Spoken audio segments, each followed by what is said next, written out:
너 우리 경기도의 경기라는 이름이 내년이면 무려 1000년이 되는 거 알아? 1000년? 1000년이라고 하니 왠지 환상 속의 도시 같다. 1000년의 해를 맞이해서 경기도에서는 투어를 다니며 우리 도민들의 의견을 모으고 있대. 모아서 뭐하게? 우리의 의견을 모아 정책이 되게 한다는 거지. 단순히 1000년이 된 환상 속의 도시가 아니야. 우리의 상상이 현실로 구현되는 곳이야. 대한민국의 심장 경기도. 고려시대부터 불린 경기라는 이름은 어느새 1000년이 되었습니다. 1000년 동안 대한민국의 심장으로 뛰어온 만큼 경기도민의 목소리를 모아 미래 비전을 만들어가겠습니다. 이 캠페인은 경기도와 경기문화재단이 함께합니다.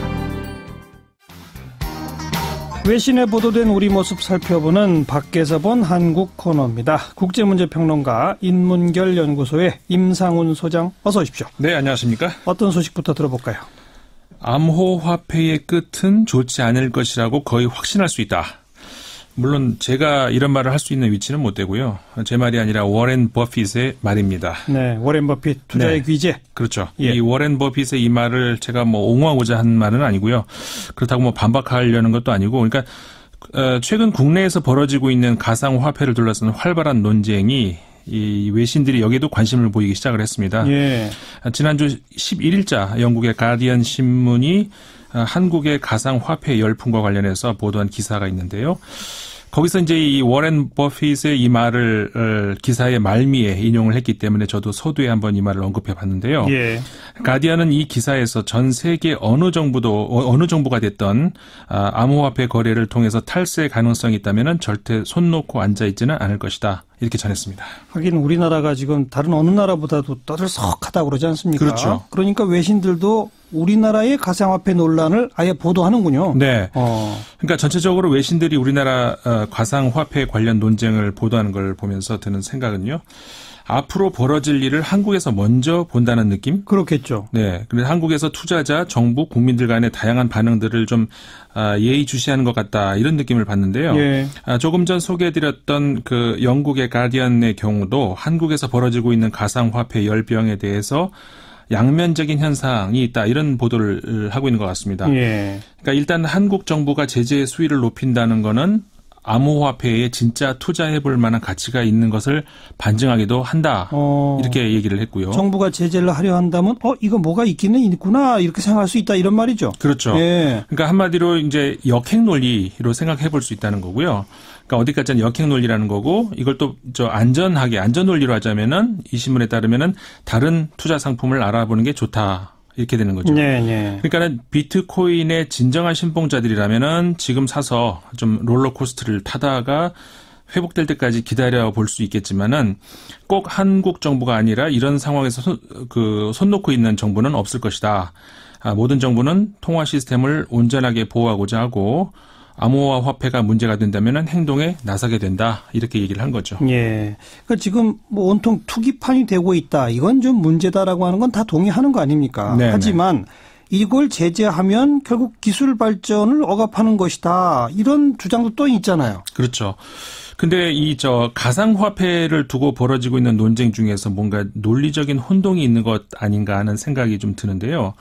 이 가상화폐 제재에 항변하는 사람들의 논리를 보면은 정부의 제재가 기술의 진보에 대한 저항이다 이렇게 생각을 하는 건지 아니면은 과도한 투기 세력에 의한 경제 질서 위협에 대처하는 것이다 이렇게 생각을 하는 건지 아니면 둘을 혼동하고 있는 건 아닌가 이런 생각을 하게 되거든요. 그렇죠. 그러니까 예를 들어서 정부의 개입을 이야기하면 바로 블록체인과 암호화폐에 대한 폄훼다 이렇게 반박하는 걸 종종 우리가 보는데요. 네네.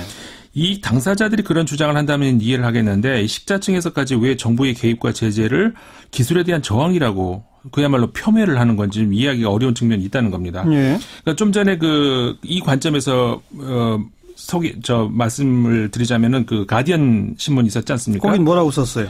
그러니까 비트코인이라는 것이 제한된 매장량을 채굴하면서 제한된 공급을 놓고 그 수요의 정도에 따라서 가격이 천차만별될 수 있다는 그런 거 아니겠습니까? 예. 그 점에서 보자면은 과거에 그 귀금속 같은 이 광물하고 비교를 할 수 있을 것 같은데 과거 귀금속 채굴과 거래를 정부가 그냥 방치하면서 보지는 않았다는 거 아니겠습니까? 예.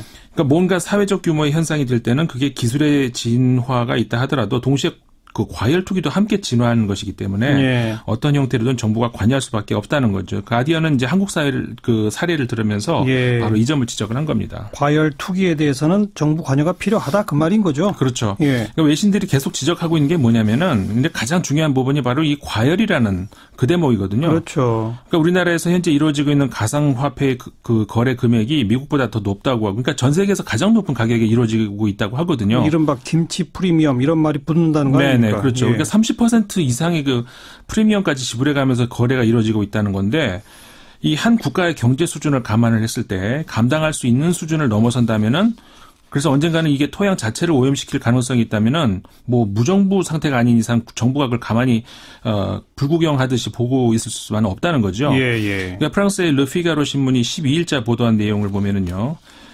현재 그 세계 시장의 비트코인 거래량의 20% 정도가 한국에서 이루어지고 있다고 하거든요. 이거는 한국의 경제 규모보다 10배나 큰 규모라는 거죠. 한국이 전 세계 경제의 20%를 차지하는 건 절대 아니니까. 예. 결국 그러니까는 비트코인이 일부 투자자들에게는 엄청난 이익을 안겨준 건 뭐 그러겠지만은 반면에 일반 국민들에게는 너무 큰 위험 요소를 안겨다 줄 수 있기 때문에 한국 정부가 규제를 하려 하고 있다. 이렇게 이 신문이 피가로 신문이 보도를 하고 있거든요. 예. 그러니까 중앙은행에 의해서 독점화된 화폐에 대응하겠다. 이런 취지로 생긴 게 가상화폐인데 독점 화폐 체제보다 더 혼란만 가중시킨다면은 국민이 이거를 원할 이유가 있겠냐 하는 예. 거죠. 가디언이나 르피가로 뭐 영국과 프랑스의 유력지들인데 네, 그렇죠. 다 이거는 정부가 가만히 있을 수 없다 이런 그 논조로군요. 네네. 근데 정부가 이렇게 제재 뭐 이런 얘기가 나오니까 지금 특히 젊은 층을 중심으로 청와대 이거 규제하지 마라. 청원이 막 20만 명 넘었다 그러잖아요. 네네. 근데 그 젊은 층은 또 이 문재인 정부의 또 지지 기반이었지 않습니까? 그렇죠.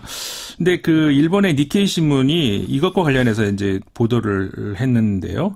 이게 문재인 정부의 딜레마다 이렇게 소개는 하고 있습니다. 딜레마다. 네. 그 일본의 니케이 신문이 13일자 보도를 한 건데 그 규제의 대상이 돼 있는 가상화폐 투자자들이 대부분 20, 30대다. 그래서 현 정부의 주 지지층과 겹치고 있다. 이렇게 전하고 있는데요. 그러면서 이들이 일확천금의 꿈을 꾸고 노동에 기반한 경제 상식을 뒤흔들 정도의 투기에 달려들고 있다면은 규제가 강화될 수밖에 없겠지만 이들의 반발이 예상외로 크다. 예. 이렇게 전하고 있습니다. 그 젊은 세대가 유난히 반발하는 이유에 대해서도 외신들이 분석했을 거 아닙니까? 그렇죠. 그러니까 청와대에 올라온 청원들에 보면은 이런 말 있죠. 단 한 번이라도 정부가 국민들에게 꿈을 꾸게 해본 적 있느냐. 투자는 개인이 성공하든 실패하든 개인의 책임이다. 이런 주장이 이제 청와대 청원글에 올라와 있는데 예. 뭐 그 개인이 만약에 집단이 된다면 그거는 그 실패는 사회적 문제가 된다는 그게 문제 아니겠습니까? 그게 문제죠. 그렇죠. 예. 니케이 신문이 이 점에 집중을 하면서 이 한국 서민의 꿈이 일확천금을 누려서 흙수저를 탈출하는 것이다. 이렇게 소개를 하고 있거든요. 예. 근데 이게 과연 한 사회가 독려하고 지향해야 될 서민의 꿈인가? 우리 사회가 뭔가 지표를 좀 잘못 짚고 있는 건 아닌가? 이런 자문을 할 수밖에 없다는 게 문제죠. 그렇죠. 그러니까 밖에서 보는 외신의 시각이 필요한 대목이 바로 이런 건데 그렇다고 이런 문제를 젊은 세대만의 문제고 그들이 불건전한 생각을 하고 있다. 이렇게 일방적으로 매도를 또 할 수 있겠는가? 이런 의문도 들지 않겠습니까? 그러니까 니케이 신문의 이 기사를 읽고 있으면은 이들 청년들이 가지고 있는 기성세대에 대한 거대한 불만, 이 거대한 불만이 이 안에 함께 숨어 있을 수도 있겠다. 예. 이런 생각이 하게 된다는 겁니다. 젊은 세대가 기성세대에 갖고 있는 거대한 불만이 바탕에 깔려 있는데 네. 가상화폐 규제를 기성세대가 지금 주장하는 거 아니에요. 그러니까 가상화폐에 대한 규제를 반대한다. 그렇죠. 그러니까 말하자면 지금 젊은 세대는 이 가상화폐를 놓고 일확천금의 꿈을 꾸고 있다. 이게 아까 니케이 신문의 네. 표현대로 하자면은 그렇다면은 현재 장년 노년층은 과거 젊은 시절에는 가상화폐는 아니었지만 부동산을 놓고 또 역시 똑같이 이 노동 가치와 비교할 수 없는 비정상적인 이익 구조를 이 투기에서 찾았다는 거죠. 맞는 말이죠. 그렇죠. 예. 그래서 이들 세대가 지금 그러니까 그 상승하기 전에 낮은 가격으로 그 아파트를 구입을 해서 가격을 올려놓고 더 이상 잃을 수 없는 가격을 만들어 놓지 않습니까? 예. 그 안에 들어가서 안전하게 들어있는 동안에 이 밖에서 평생 일해도 안으로 절대 진입할 수 없는 거대한 성체 같은 아파트를 바라보고 있는 젊은 세대. 이들은 그 안으로 진입할 수 없다는 그런 절망감 아니겠습니까? 그렇죠. 그러니까는 그 유일한 방법으로 역시 기성세대처럼 뭔가 한방 그걸 찾고 있는데 그게 여기에서 이제 가상화폐가 나타났다는 거죠. 한마디로 젊은 층들의 기존 체제에 대한 상대적 박탈감. 네. 이게 바탕에 깔려 있다. 그렇죠. 그 말이군요. 네. 그러니까 기존 체제에 대한 쌓인 불만이 비트코인과 관련한 제재에 대한 반발로 나오고 있다. 이런 분석인 건데요. 예.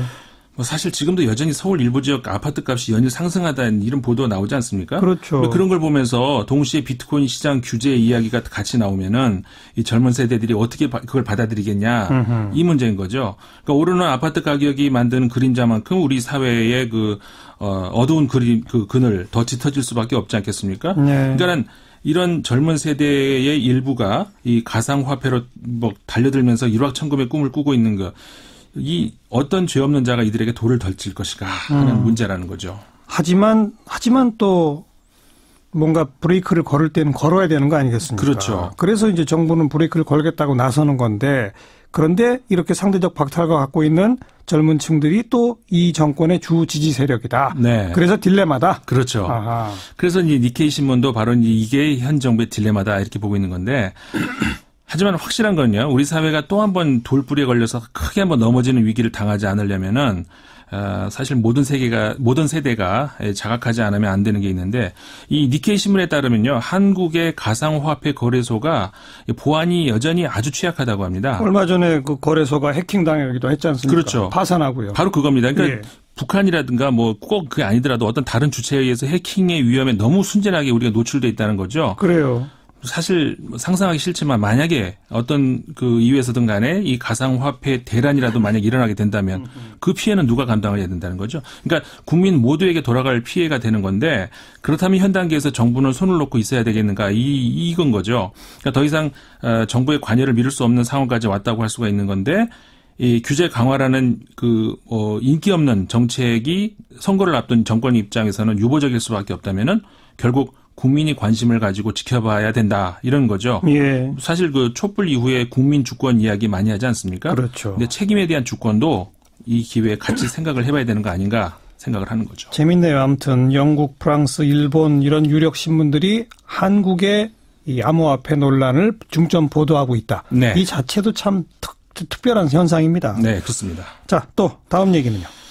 올림픽 이야기 해드릴까 합니다. 예. 온 인류의 축제 아니겠습니까? 근데 사실 그 온 인류 축제지만 주최국만 누릴 수 있는 몇몇 행사가 있죠. 성화봉송이 그 중에 하나 아니겠습니까? 그렇죠.